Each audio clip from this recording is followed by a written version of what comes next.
আসসালামু আলাইকুম রহমতুল্লাহ। দিন শেষে আমরা বাঙালি, আমরা সমালোচনা করতে পছন্দ করি, আলোচনা করতে পছন্দ করি, আহ, তর্ক করতে পছন্দ করি। হোক সেটা সংসদ, হোক সেটা চার স্টল বা অফিস আদালত।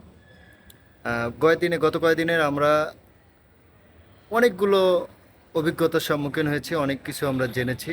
এই গল্প তো তাড়াতাড়ি শেষ হবে না।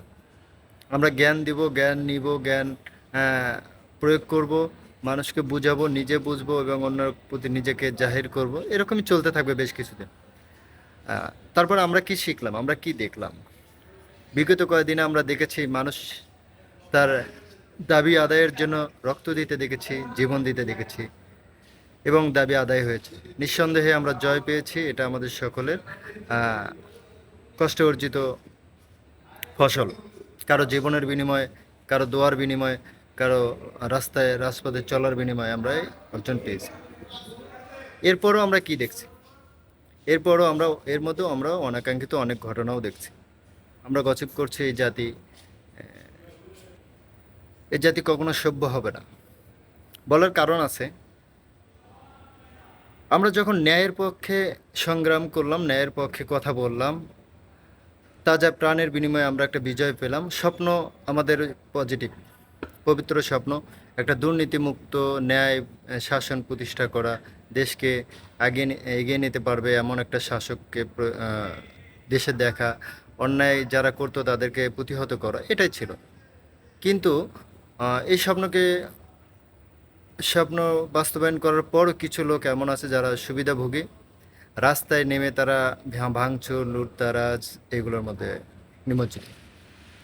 এটা দেখে আবার আমরা এক সুশীল সমাজ, যারা আগেও নেই পিছেও নেই, সবসময় অন্যের আহ, দোষ খোঁজার পেছনে থাকে, তারা আবার বলতেছে এই দেশ কখনো সভ্য হবে না, এই দেশ কিছু অর্জন করতে পারবে না। এটা সত্য, অবশ্যই এটা অন্যায় কাজ। কিন্তু এটা সত্য না যে এইটার মানেই সব লোকই দুর্নীতিগ্রস্ত, সব লোকই হচ্ছে আহ, অন্যায় করছে, লুট করছে, তা নয়। কিছু সুবিধাভোগী লোক সবসময় থাকবেই। এটা যতই আহ, সামনে এগিয়ে আসুক, দেশ আরও উন্নত হইলেও সেখানেও কিছু সুবিধাভোগী লোক থাকবে যারা সবসময় সুবিধা নেবে, দেশের ক্ষতি করবে। এরা আগেও ছিল না, পিছেও ছিল না, বাট এরা সুবিধার জন্য সবসময় বসে থাকে। এরপরও আমরা কি দেখেছি?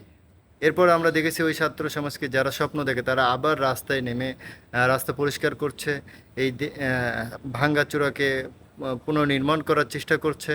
তারা নিজ হাতে ময়লা উঠে বস্তাবন্দি করে রাস্তা পরিষ্কার করছে, রাস্তাকে ট্রাফিকের কাজ করছে। যখন পুলিশেরা দায়িত্ব থেকে সরে গেছে, তখন এই দায়িত্বটাও আবার ছাত্ররা নিয়েছে। কতটুকু পারবে জানে না।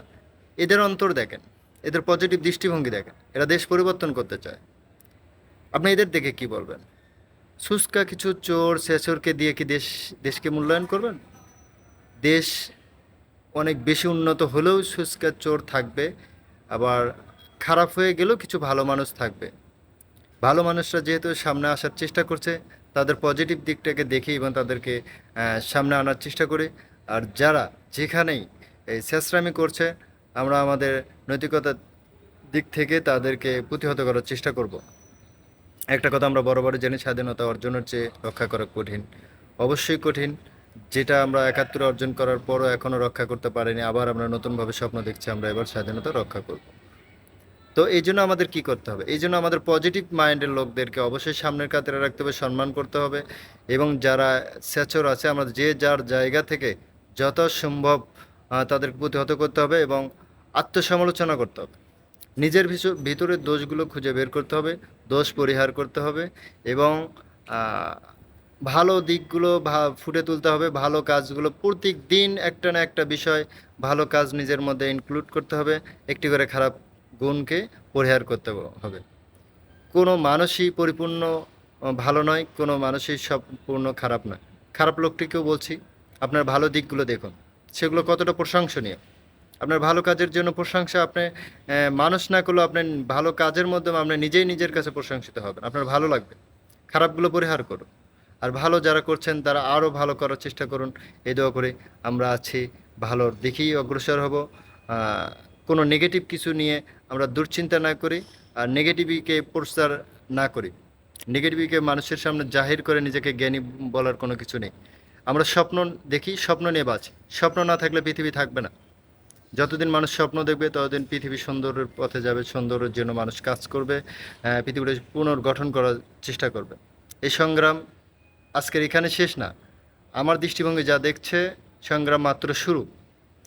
এরপরে অনেকগুলো প্রতিকূল পরিবেশ আসবে, অনেক সংগ্রাম সামনে আছে। এটা আমাদের ট্রেনিং মাত্র। আমরা ফার্স্ট ট্রেনিংয়ে জয়ী হয়েছি, সামনের সংগ্রামগুলো আমরা জয় হব ইনশাআল্লাহ। আমরা একটা সুন্দর, সুগঠিত, সুন্দর, পরিমার্জিত একটা দেশ গঠন করবই ইনশাআল্লাহ।